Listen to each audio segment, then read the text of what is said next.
Magandang layon pala yung ganda. Gusto mo ba? Gusto mo ba? Ganda layon? Oo. Ganda layon? Oo. Gusto mo ba talaga? Hindi po.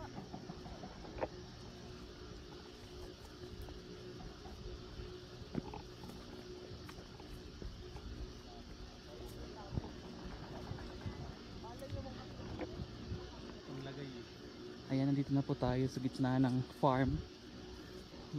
Kasama ang patatas. Hinahanap po natin ngayon si Sarah. Pagbukayin po natin siya ng patatas papunta sa summit.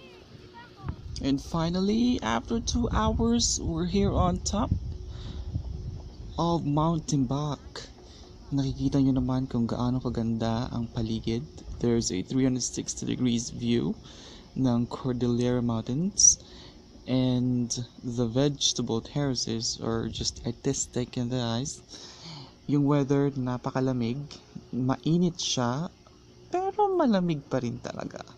Yung kulay is everything's green, and ang amazing lang talaga yung clouds, yung skies, lalong-lalo na nung nagpalipad kami ng drone. The experience was just amazing.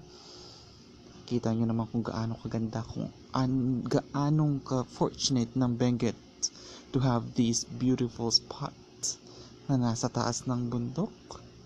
Mahirap siyang abutin kung tutuusin from Manila. A few hours land travel, but then as you can see, everything is really worth it.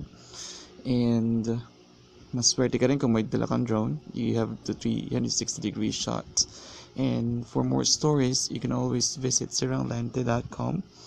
And sana next time magkita ulit tayo, and sana magkaroon tayo ng sponsor for more travel. And see you next time.